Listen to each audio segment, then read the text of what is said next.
Many thanks, Victor Azu, for that background. With us here in the studios now to discuss issues around disability and challenges and prospects. Let's welcome James Lalu. He's Executive Secretary of the National Commission for Persons with Disabilities. James Lalu, thank you.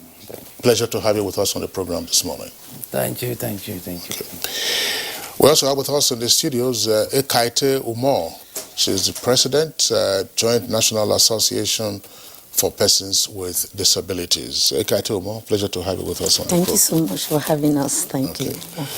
All right, so those are the guests we have in the meantime, and we'll just begin the conversation. I mean, today is a special day for persons with disabilities because it is International Day that has been marked. But we do know that 2020 has indeed been a different and difficult year for all of humanity.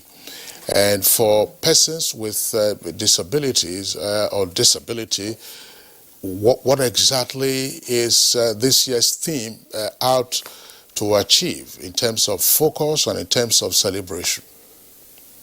Ekaite Umar. Yeah, thank you so much for having us. NTA has always been a wonderful partner. We appreciate this partnership. Yeah, and this year's theme is building back better towards a disability inclusive, accessible, and sustainable post-COVID-19 world by, for, and with persons with disabilities. So we all know what has happened within this COVID era. And there's no denying the fact that this COVID-19 has come to expose the inequalities that already been existed and has hyped a lot of negative issues that persons with disabilities have been through. And there's no need repeating what we already know about the impact of the COVID-19.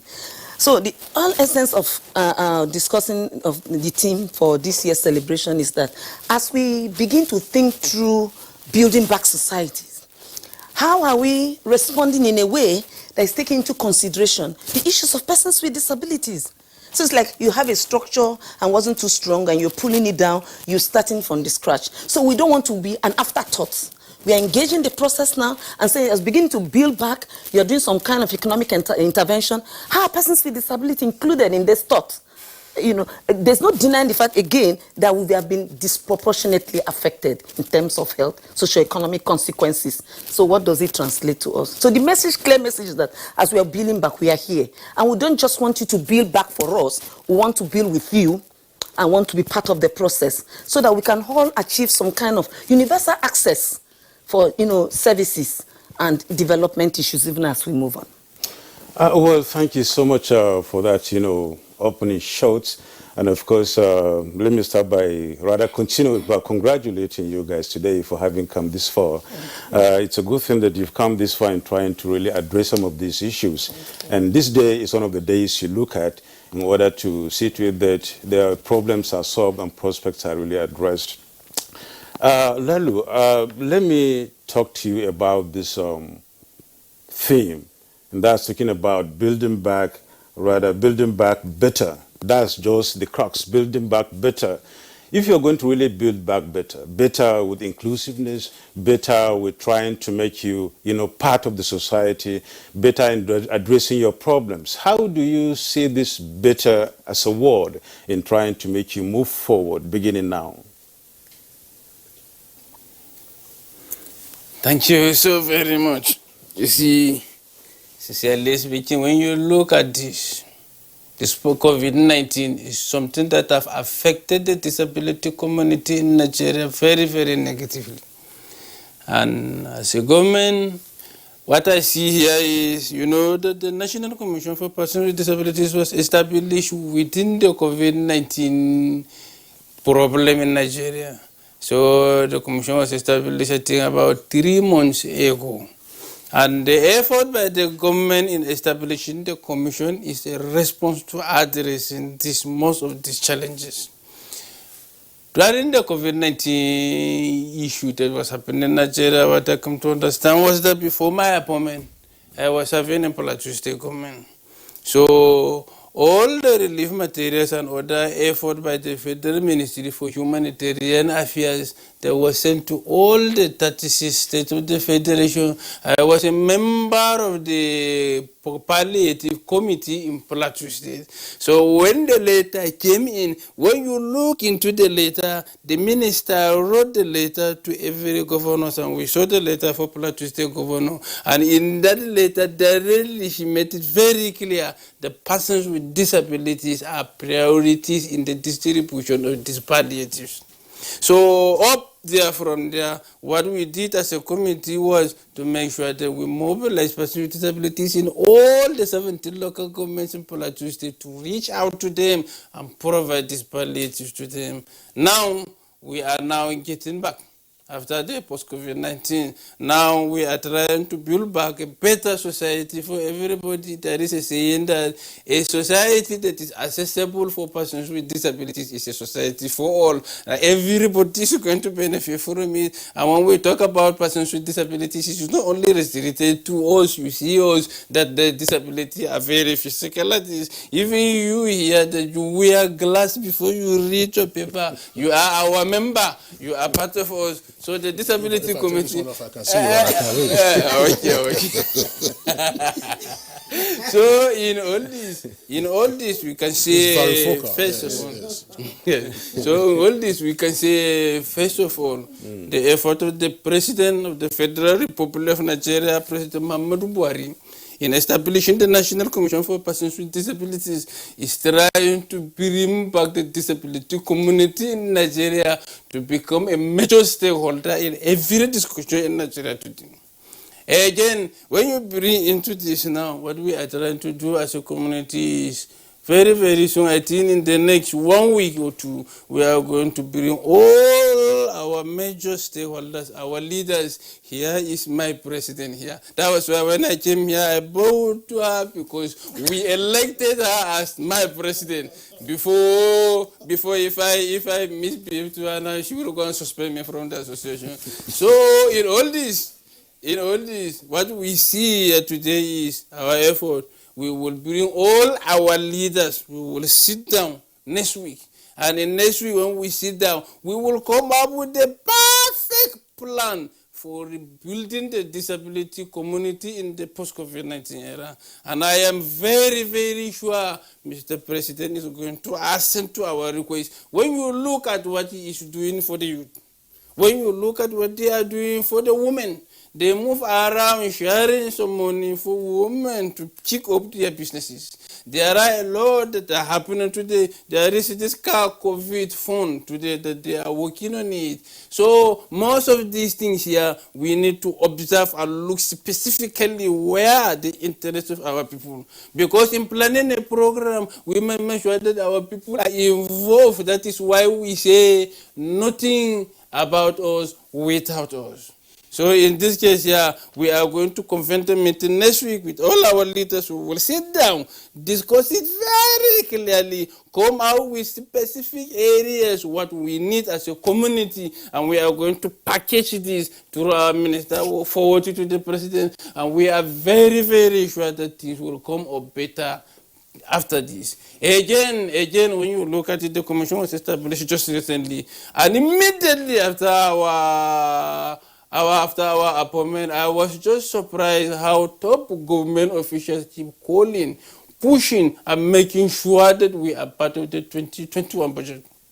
I remember that the Minister for Humanitarian Affairs took herself and went to finance to make sure that we are part of the 2021 budget. We happen to be part of the 2021 budget. When we went for the defense of our budget at the National Assembly, incidentally, our elected representative at the National Assembly from the Senate and the House of Representatives, all of them observed that there is need for additional funding for the disability community, and I am sure that they are working on that to try to address that. I am happy that most of our top government officials are coming to realize the need for better life for persons with disabilities, and our population today in Nigeria is not a child's play.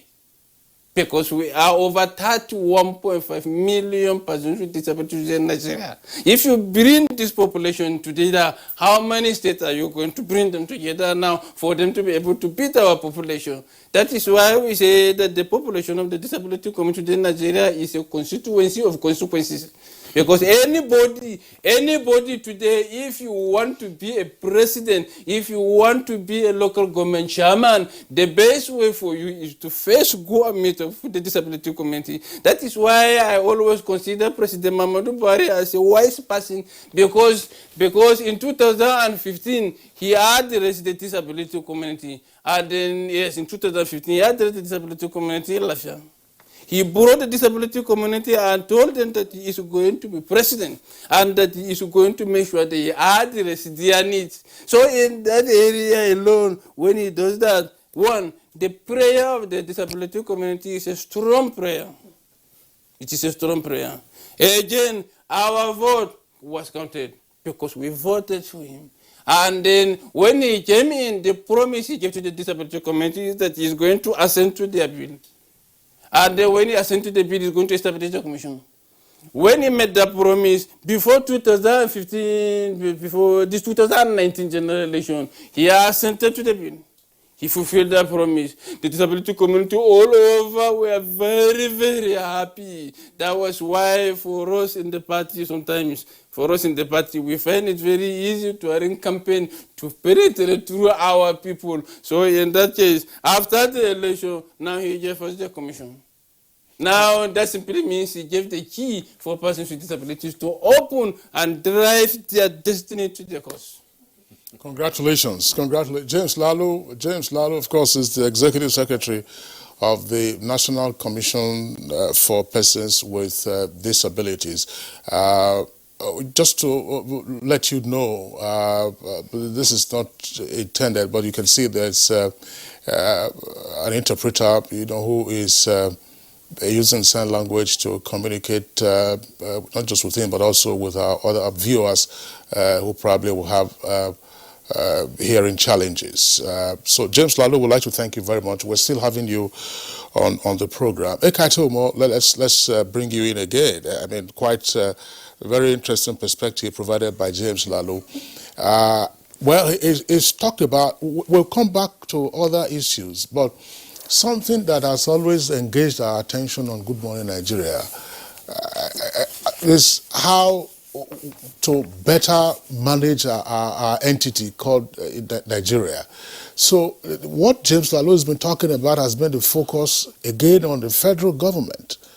Federal government, okay, your budget for the National Commission for Persons with Disabilities, it's already incorporated into the appropriation bill for 2021. Humanitarian Affairs Commission is proceeding with that. Minister of Finance on course, National Assembly on course. President Buhari is praised for what he has done. But what has been the experience of your members at the subnational level? Because ultimately, your members reside in the states, they reside in local government areas. Yeah, thank you very much. My executive secretary has spoken very well, and what he said is very, very correct. But why are we building back better? What were the issues? No, not before you get to the issues. I'm asking first. That's why I said we'll come back to those issues surrounding today's celebration. I'm saying, because he's been talking about the federal government, what the federal government is doing at the state and local government levels. What is the experience of your members? Are they as excited about what is happening at the national level?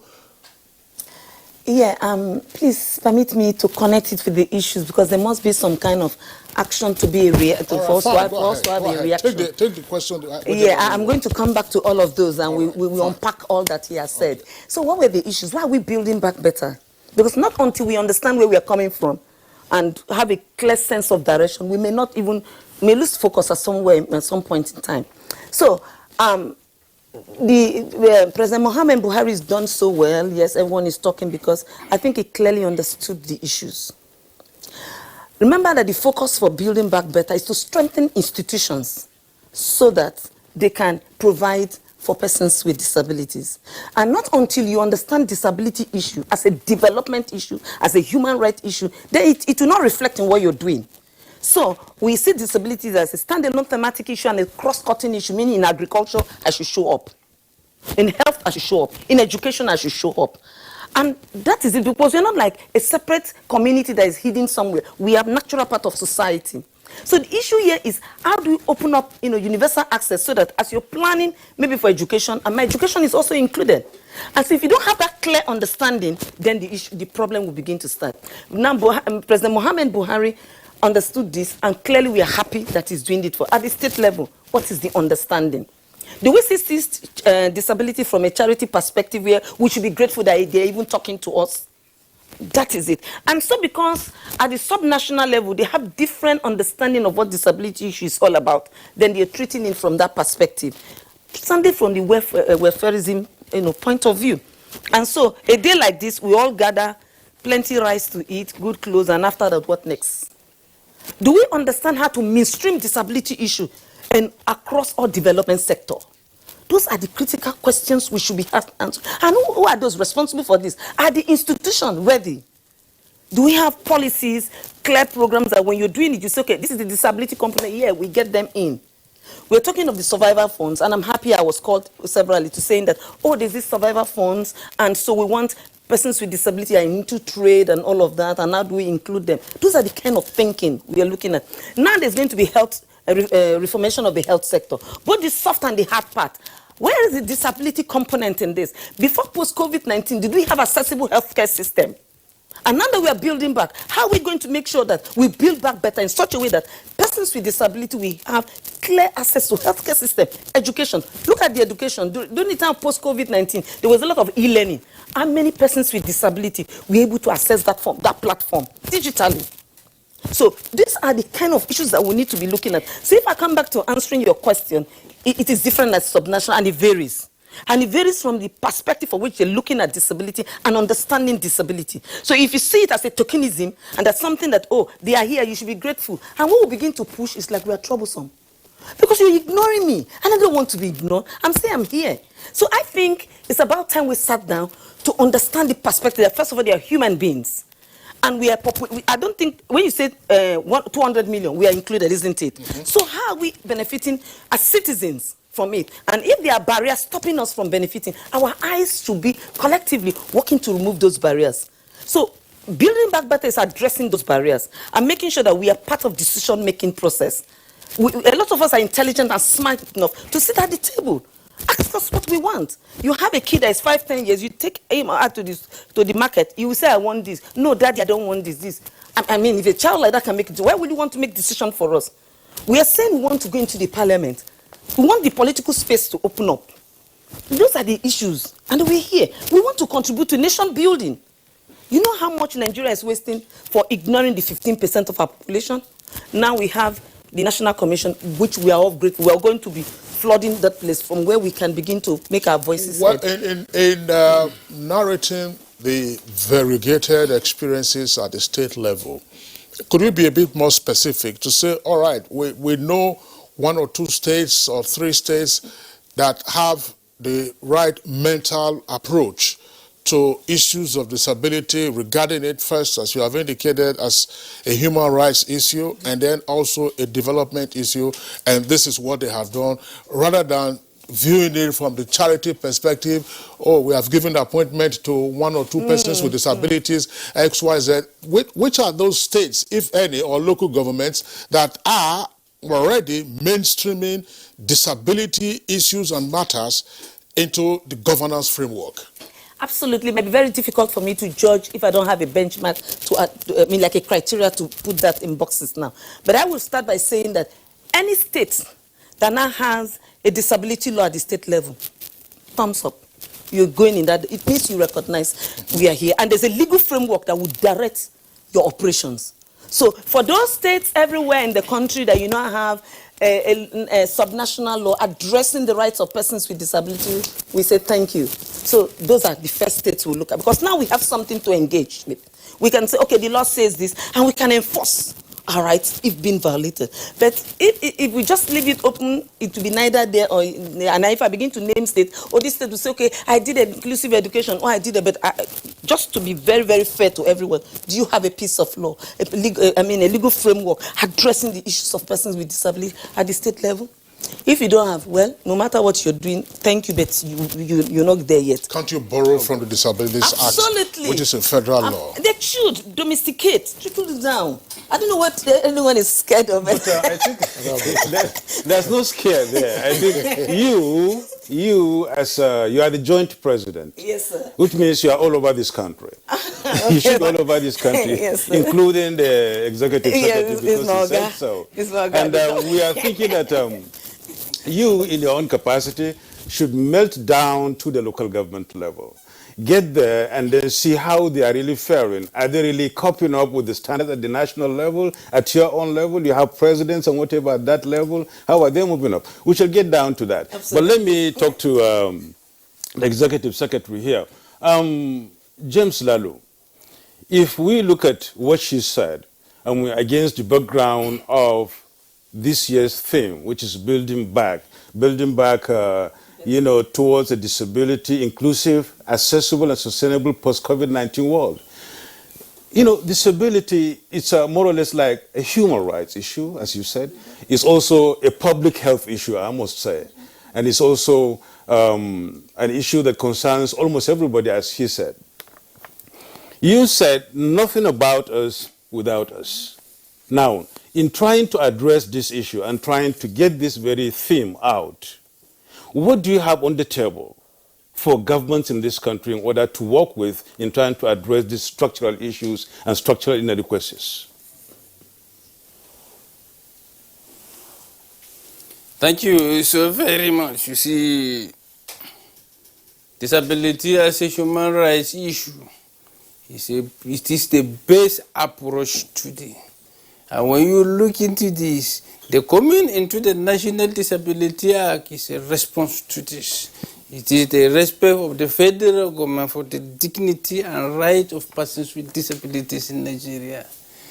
Let me remind you of something, that some states today have their own disability laws.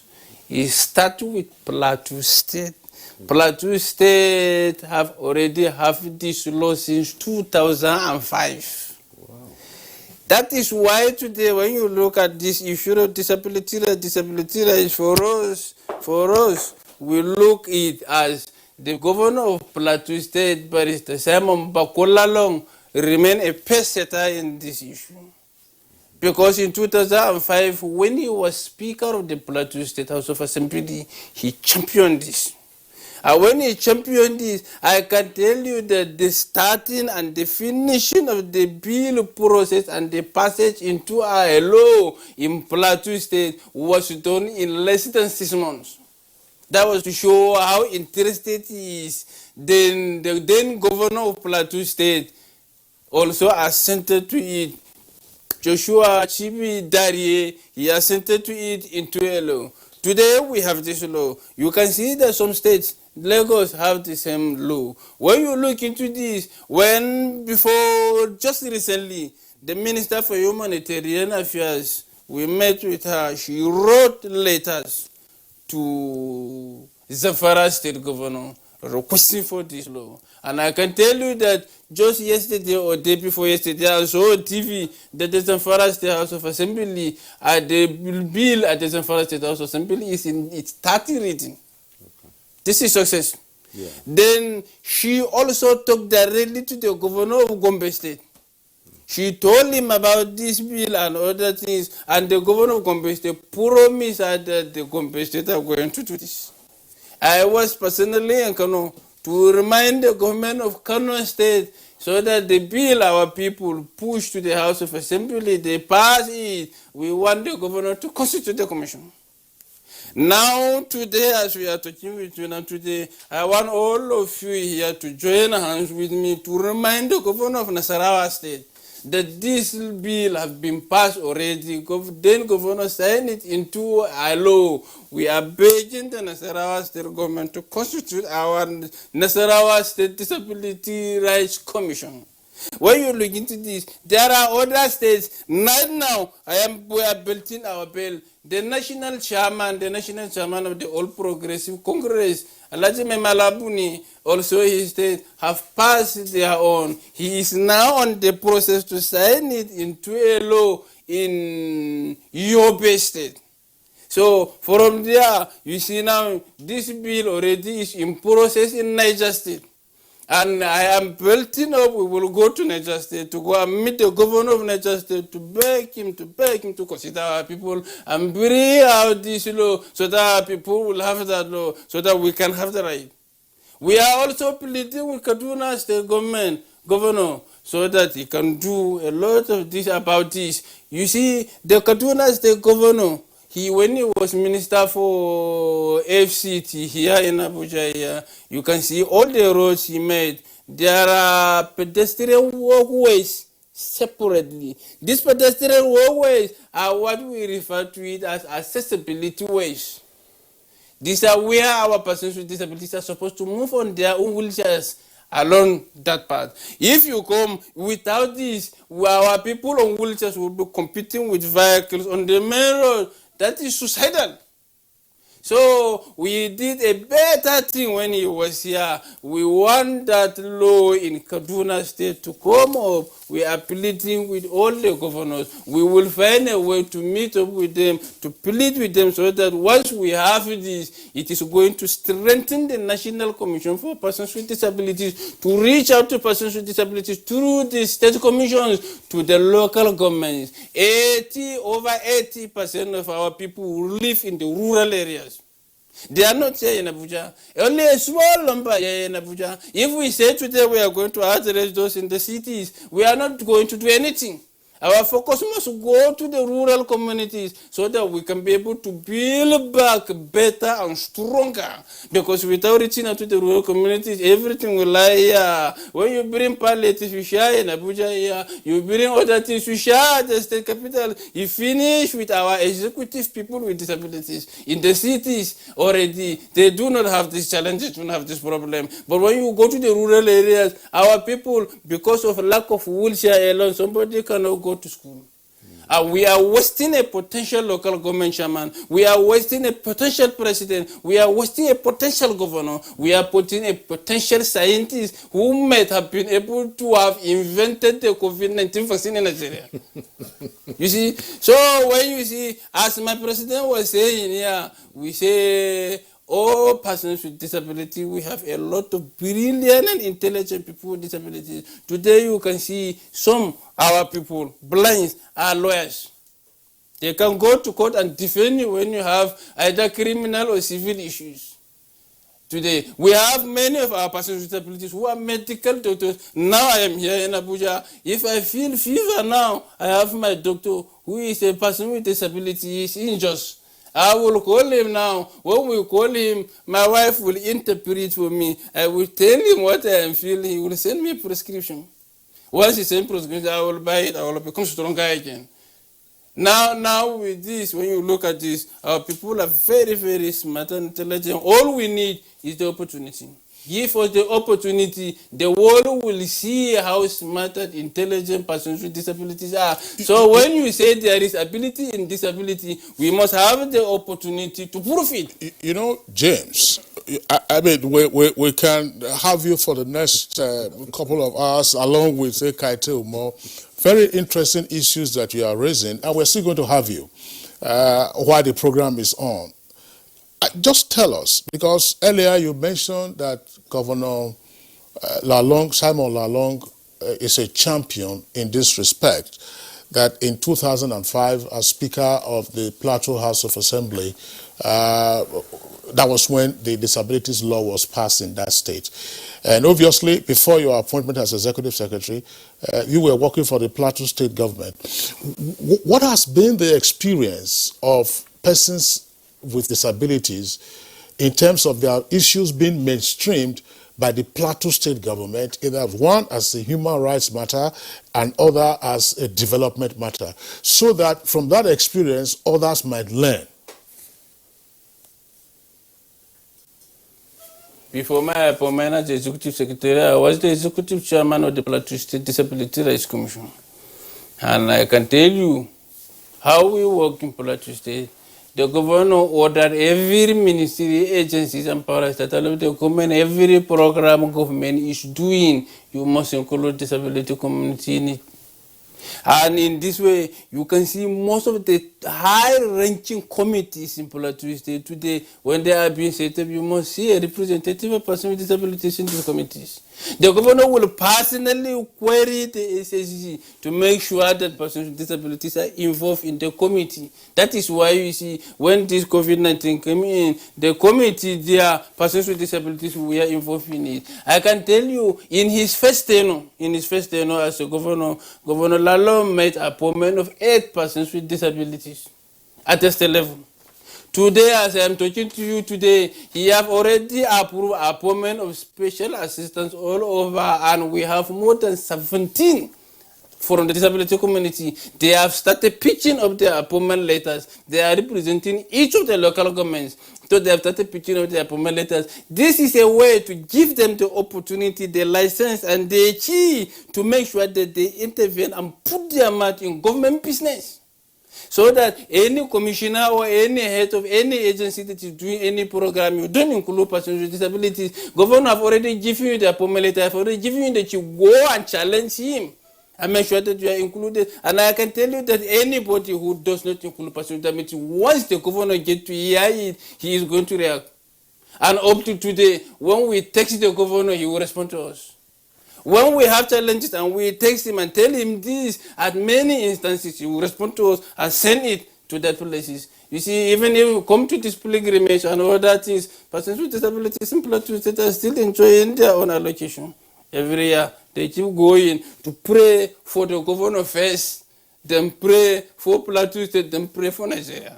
You see, so in all this, what are happening? He is trying, he is doing his best. He left Plateau State, he went to London, he went to the Global Disability Summit personally. He said he wants to learn more about disability. And we went there, he was there. He sat down, he was surprised to see how global leaders are talking about disability. He said he is going to adjust his bill, and he is adjusting his bill.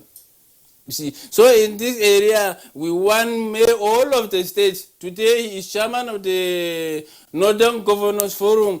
We are pushing through him to get access to all the northern governors in Nigeria. He keeps talking to some of them about this issue of disability, and we are hoping that part of his talking is what they will bring out our disability laws in most of these northern states, so that this thing will come. We will find a way to get to the Ekiti State Governor as well as the chairman of the Governors Forum to find a way to make sure that things are happening. The Ekiti State Governor is doing well about disability. We commend him for that, and we want him to spread the tentacles to touch out to other state governors as well, so that they will respond to this, so that our issues can be brought to control in Nigeria. We wish you all the best, James Lalu. You're making some headway there, and congratulations really for that. Ikaete Umom, let's look at what he said against the background of what you said, and juxtapose the two with the theme that is building back better, which you're very much interested in, and then towards the disability, inclusive, accessible, and sustainable post-COVID-19. Education, health, transport, right? These are critical areas where disability, right, people with disabilities really face challenges and difficulties. And being a developmental issue, right, this can be addressed in so many ways.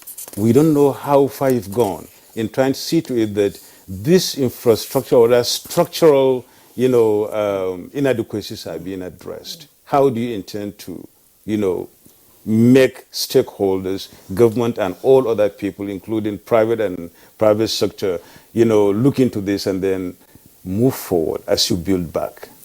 Yeah, thank you very much. And I want to just add that employment too is one of those. Yeah, it is. Sure. I think it needs a kind of collective effort. This is going to be a very serious, we're going to be some kind of synergy between the demand and the supply side actors. The issues have always been how. Yeah. It's always very confusing. You see somebody who's totally blind, wants an employment. I employ you. How will you work now?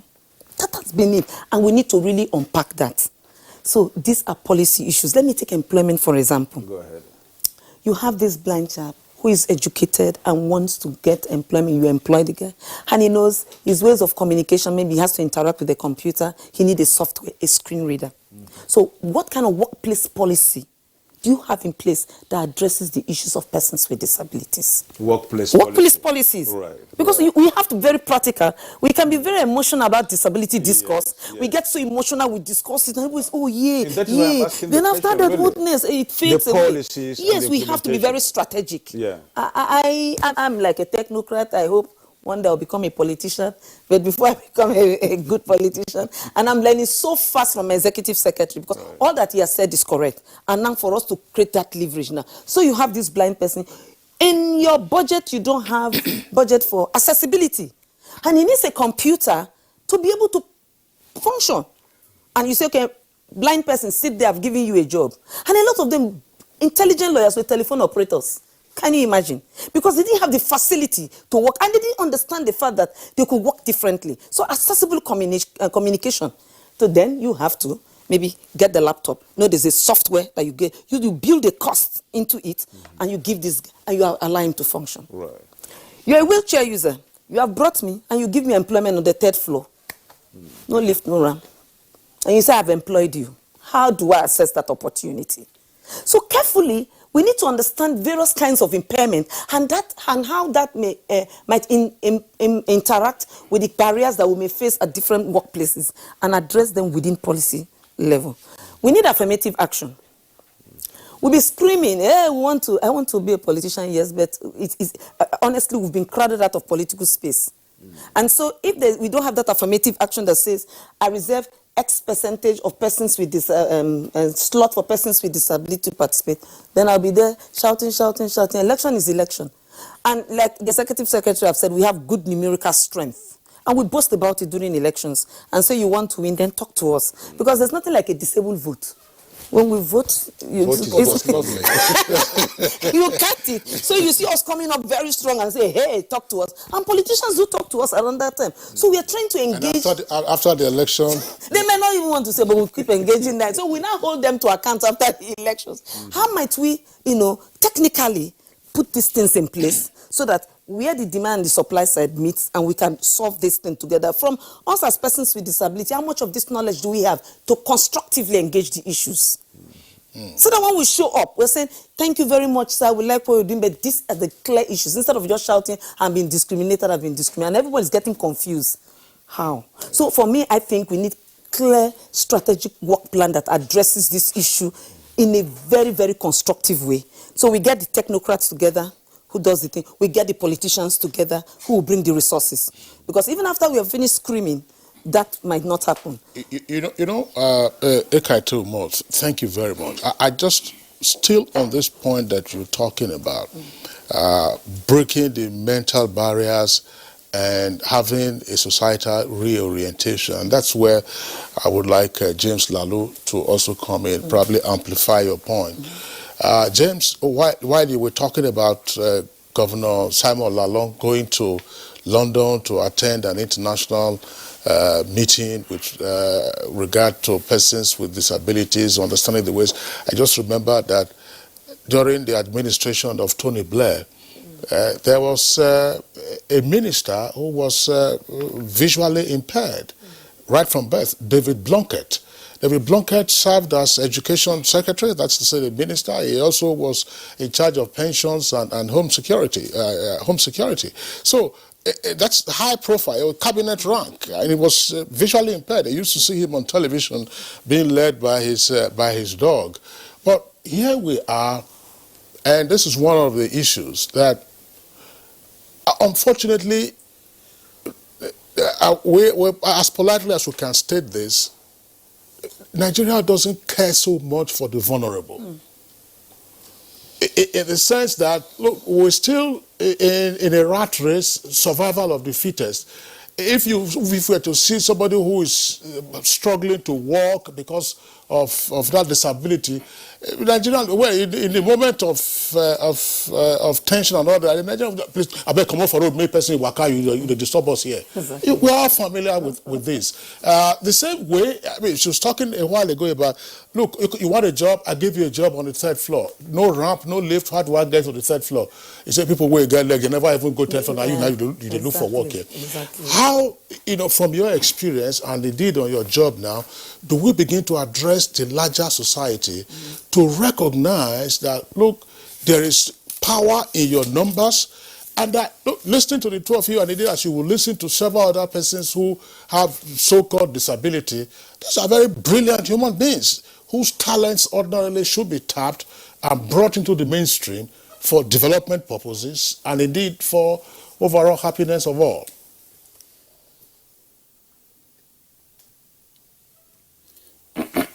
You see, sincerely, when you look into this, our people in the area of employment issues, the challenges of persons with disabilities facing the employment in the workplace. The National Disability Act made provision for 5% employment opportunities for persons with disabilities. The Act is not saying that when you are going to employ, you must reserve 5%. No. It is the employment, the workforce you have, your nominal role have to be reviewed again to find out if you have the 5% or you do not have the 5%. So if you don't have the 5%, you are supposed to advertise. They open the window and bring the persons with disabilities the 5% to fill up these vacancies. Now, what we are saying here is, when you look into the challenges of our people in the workplace, sincerely speaking, it touches on the area of accessibility. When it touches on the area of the accessibility, this is a multi-billion intervention project. And the National Commission for Persons with Disabilities, according to the Act, it made it mandatory for the Commission to ensure that all public buildings are accessible for persons with disabilities. Again, we can provide some intervention to the private sectors as a stimulant to stimulate them to be able to make and give persons with disabilities employment. So when you look into this issue here, we believe that our people are facing these challenges, and we are building up already. The National Commission in our provision, in our budgetary provision for 2021, we have made provision for job employment issues for persons with disabilities, and we are going to make sure that we address this matter. We have some partners that are already approaching us right now, so that we can partner together with them to address this issue. So we are going to make sure that we I'm sorry to interject, Mr. Lalu, because we're getting pressed for time. We have two topics for discussion. My question actually relates to how to deal with the larger society, those who don't have the disability, but those whose prejudices are against persons with disability. How do we begin to change their orientation to recognize that the potential in persons with disabilities, those potentials can be harnessed for the greater good of all? Because the prejudices are already cited. How do we deal with that? How do we overcome that? Yes. This attitudinal barriers is the major barrier we are facing from the disability community today, because with a positive attitude, almost everything will be solved. There are a lot of people that hold high offices today, and if they have the positive attitude, they can effect changes using their offices to make sure things are addressed in that way. Again, for us as a National Commission, we are going to make sure that we bring out this mass awareness program. We already have it in our 2021 budget.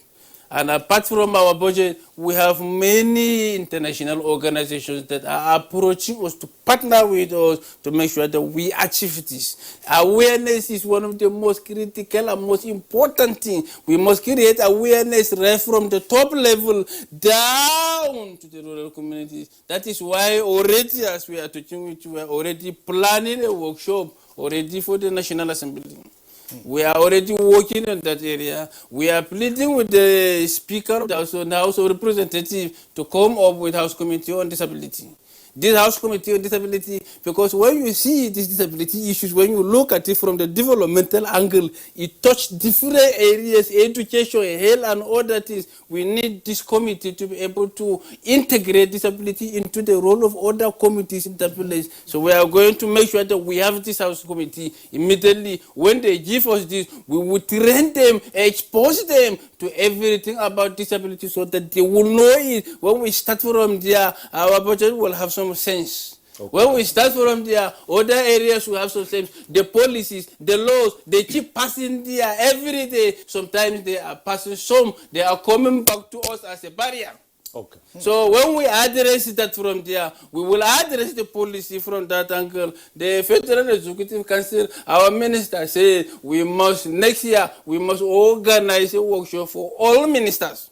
So when we organize that workshop for all ministers are going to come on the same table. We will sit down, identify roles and responsibilities of these relevant ministries so that we can be able to achieve something from the top. Because for us in politics, we believe that something from the top, once you effect changes from the top, it will go down, down, down automatically. Sorry, did you study theater arts, by the way, just before we wrap up?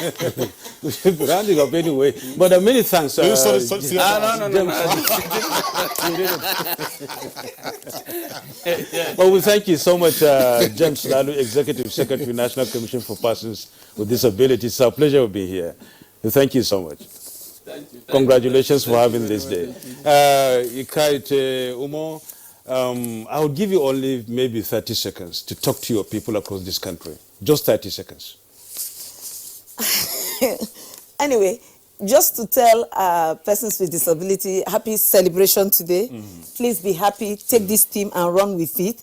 Better days ahead of us. Right. And collectively we'll work together to ensuring that we have an inclusive society. So happy celebration for today. I thought you were also going to thank us again. I want to, I can't forget that you just jumped in. I can't thank you enough. I can't thank you enough for partnering with us. Each time we knock on your door, it's always very open. Yeah, sure. We thank you so much because pleasure. you're already part of the awareness creating, program that we're planning. Thank you very much. Well, many thanks. Thank you. And Thank you, my brother. thank you so much. You're watching Good Morning Nigeria. We're reaching you from the NTA. We will not take a break and discussion continue on our second topic after the break. Stay with us. The counsel of our fathers. I believe we have fought one civil war too many in this country. So those who experience it will run away from it. Nigerian youths, let's build our nation together.